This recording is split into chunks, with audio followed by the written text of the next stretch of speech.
जय श्री राम दोस्तों। आज मैं आपके लिए एक ड्राइंग लेकर आई हूँ, वो भी बैजनाथ धाम से रिलेटेड ये ड्राइंग है। ये पेपर मेरे पास एक तो मैं इसमें ड्राइंग बना रही हूँ। लोग जानते हो दोस्तों, बैजनाथ धाम सावन महीना चल रहा है और बैजनाथ धाम की उत्पत्ति किस तरह हुई, क्या आपको पता है? तो मैं इसकी कहानी आपको डिटेल में बताना चाहती हूँ। बैजनाथ धाम देवघर पहुंचने के लिए आप जसीडीह जंक्शन पर उतर सकते हैं, जो मुख्य रेलवे स्टेशन है और देवघर से 7 किलोमीटर दूर है।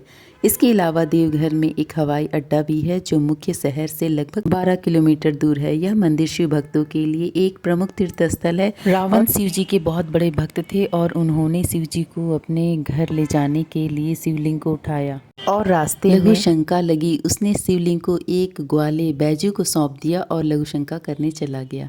बैजू ने शिवलिंग को वहीं स्थापित कर दिया और रावण लाख कोशिशों के बाद भी उसे नहीं उठा पाया। इस प्रकार बाबा बैजनाथ ज्योतिर्लिंग देवघर में स्थापित हो गए। एक अन्य कथा के अनुसार भगवान विष्णु ने भी यहाँ आकर भगवान शिव की पूजा की थी और मंदिर निर्माण की बात कही थी। कहा जाता है कि भगवान विश्वकर्मा जी ने मंदिर का निर्माण किया। यह भी माना जाता है कि शिव गंगा नामक तालाब जो मंदिर के पास है, रावण के मुक्के से के प्रहार से बना था। बाबा बैजनाथ का इतिहास और उत्पत्ति रामायण काल से जुड़ी है और यह भगवान शिव के महत्वपूर्ण ज्योतिर्लिंगों में से एक है। बाबा बैजनाथ मंदिर को शक्तिपीठ भी कहा जाता है, क्योंकि यहाँ माता सती का हृदय गिरा था। सावन के महीने में लाखों श्रद्धालु सुल्तानगंज से जल भरकर बाबा बैजनाथ धाम तक कांवड़ यात्रा करते हैं। भगवान शिव के 12 ज्योतिर्लिंग भारत में स्थित है, जहां भगवान शिव ज्योति के रूप में पूजे जाते हैं। ये ज्योतिर्लिंग है सोमनाथ गुजरात में है, मल्लिकार्जुन आंध्र प्रदेश, महाकालेश्वर मध्य प्रदेश, ओमकारेश्वर मध्य प्रदेश, केदारनाथ उत्तराखंड, भीमाशंकर महाराष्ट्र, विश्वनाथ उत्तर प्रदेश, त्र्यंबकम महाराष्ट्र, वैद्य सोमनाथ मंदिर गुजरात के क्षेत्र में स्थित है। यह ज्योतिर्लिंग भगवान शिव का पहला ज्योतिर्लिंग है। आंध्र प्रदेश के श्रीशैलम में कृष्ण नदी के तट पर स्थित मल्लिकार्जुन मंदिर भगवान शिव का दूसरा ज्योतिर्लिंग है। महाकालेश्वर मध्य प्रदेश के उज्जैन में स्थित है। यह ज्योतिर्लिंग भगवान शिव का तीसरा ज्योतिर्लिंग है। ओमकारेश्वर मध्य प्रदेश के खंडवा जिले में स्थित है। यह ज्योतिर्लिंग भगवान शिव का चौथा ज्योतिर्लिंग है। केदारनाथ उत्तर प्रदेश के रुद्रप्रयाग जिले में स्थित है। भीमाशंकर महाराष्ट्र के पुणे में स्थित है। विश्वनाथ बनारसी में स्थित है।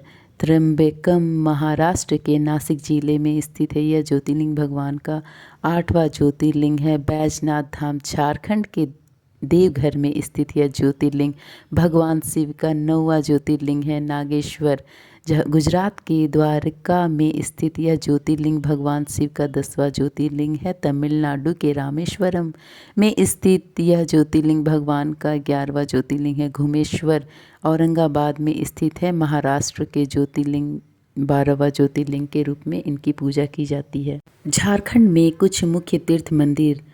बैजनाथ मंदिर के बारे में आपने तो सुना। एक रजरप्पा मंदिर है। माँ छिन्नमस्तिका का मंदिर है, जो कि मंदिर दामोदर और भैरवी नदी के संगम पर स्थित है और माँ छिन्नमस्तिका को समर्पित है। पारसनाथ जैन मंदिर महत्वपूर्ण तीर्थ स्थान है। जगन्नाथ मंदिर रांची में है। भगवान जगन्नाथ और बलराम और सुभद्रा को समर्पित है। भद्रकाली मंदिर इटखोरी में है। यह मंदिर 19वीं शताब्दी में बनाया गया और हिंदू, बौद्ध और जैन धर्म के लिए पवित्र है। सूर्य मंदिर, यह मंदिर रांची में स्थित है और भगवान सूर्य को समर्पित है। मातुली मंदिर माँ योगिनी मंदिर गोड्डा में स्थित है। माँ देवड़ी मंदिर रांची में है, जो कि टाटा हाईवे पर स्थित। क्या आपको पता है दुनिया का सबसे बड़ा शिव जी का मंदिर कौन सा है? 12,000 फीट से अधिक की ऊंचाई पर स्थित दुनिया का सबसे ऊंचे शिव मंदिरों में से एक तुंगनाथ मंदिर का अद्वितीय दृश्य है।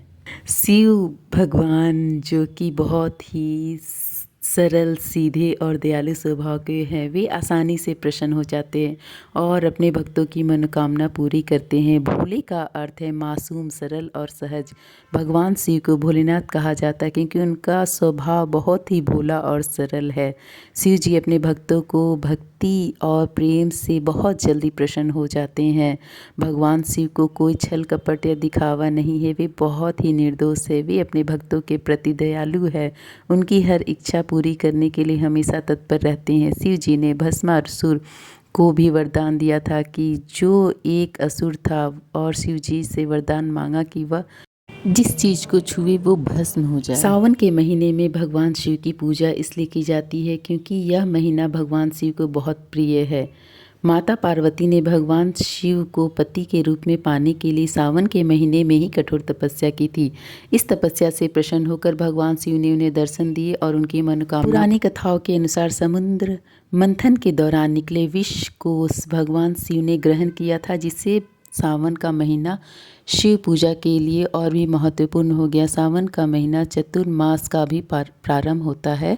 सावन में शिव पूजा करने से मानसिक शांति मिलती है। शिव पूजा से शारीरिक स्वास्थ्य भी अच्छा रहता है। धार्मिक मान्यताओं के अनुसार शिव पूजा से धन और समृद्धि प्राप्त होती है। सावन में भगवान शिव की पूजा के लिए शिवलिंग पर जल, दूध, बेलपत्र, धतूरा आदि अर्पित करें, मंत्रों का जाप करें, शिव चालीसा पढ़ें।